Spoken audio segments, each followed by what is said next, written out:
Indonesia, negara multikultur dengan berbagai macam budaya, dari 17.000 pulau dan 270 juta jiwa yang ada di dalamnya. Ekonomi yang tumbuh dan pembangunan infrastruktur yang baik, namun sayangnya, Indonesia masih menghadapi masalah dengan perbedaan harga. Ketimpangan harga yang terjadi di seluruh wilayah Indonesia merupakan pekerjaan rumah yang hingga saat ini masih belum dapat terselesaikan.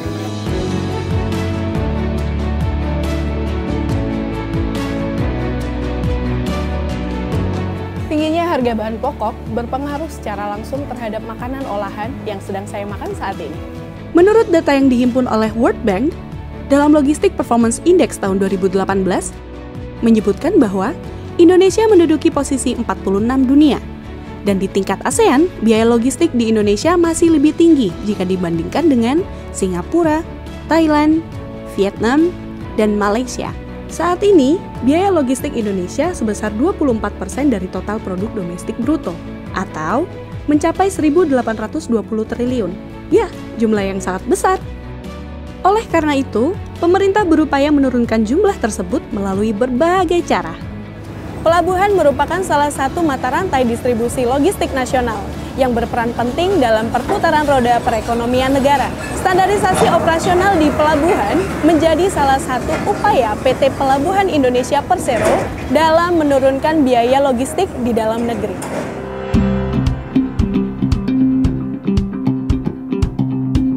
Semakin singkat port stay atau waktu kapal di pelabuhan akan turut serta berperan dalam menurunkan biaya logistik nasional. PT Pelabuhan Indonesia Persero juga melakukan berbagai inovasi yang mendukung transformasi dan standarisasi. Transformasi dan standarisasi berdampak kepada supir truk yang saat ini semakin mudah untuk mencari peti kemas. Saya bersama pengemudi truk yang ada di Terminal Nilam Pelabuhan Tanjung Perak. Selamat siang Bapak. Siang. Dengan Bapak? Suprayitno. Bapak Suprayitno. Saya mau tanya Pak tentang setelah merger ini, apa yang dirasakan oleh Bapak sebagai supir truk? Yang kami rasakan saat ini ya, kalau muat kapal itu kita tidak usah mencari blok-bloknya. Okay. Sudah ada sistemnya itu namanya MMT. Kita kalau muat tinggal mencari di tab. Di setiap armada itu ada tab. MMT-nya itu nanti di tabnya itu keluar. Kita mau muat di blok A, B atau C gitu, nanti slot berapa itu kita tinggal nunggu di situ, menunggu RTG langsung dimuat.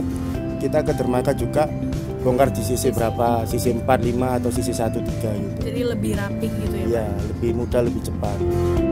Pengembangan kapabilitas organisasi dan manusia, pola bisnis operasi berbasis perencanaan dan kontrol, optimalisasi infrastruktur dan peralatan yang dilakukan oleh PT Pelabuhan Indonesia Persero telah banyak mengubah pelayanan yang diberikan kepada para pengguna jasa. Dengan standarisasi dan transformasi, semua petugas operasional, ya, CC, operator, RTG operator, foreman, teli, planner, melalui training CTO dan planning and control ya. Di mana kita membangun awareness yang afternya adalah hasilnya sekarang kita bisa melihat bahwasanya BSH-nya itu bisa mencapai 40 up lah ya.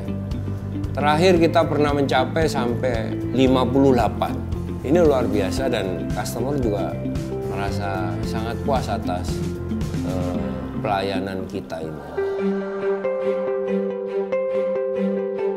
Kami melihat setelah adanya proses merger yang dilakukan oleh Pelindo, terjadi perubahan yang cukup bagus untuk membangun ekosistem logistik di Indonesia. Juga hasil yang kami lihat dan rasakan, peningkatan produktivitas yang cukup baik di beberapa pelabuhan. Tentunya kalau produktivitas meningkat, otomatis port stay juga lebih baik atau lebih cepat untuk proses sandar, bongkar muat, dan kapal berangkat kembali dari pelabuhan. Berbagai cara telah dilakukan Pelindo untuk menurunkan biaya logistik di Indonesia.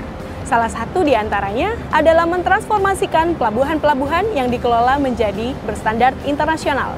Peran pemerintah sangat penting dalam hal ini. Dengan menggabungkan 4 Pelindo menjadi satu perusahaan pelabuhan yang lebih besar. Satu Pelindo untuk Indonesia maju.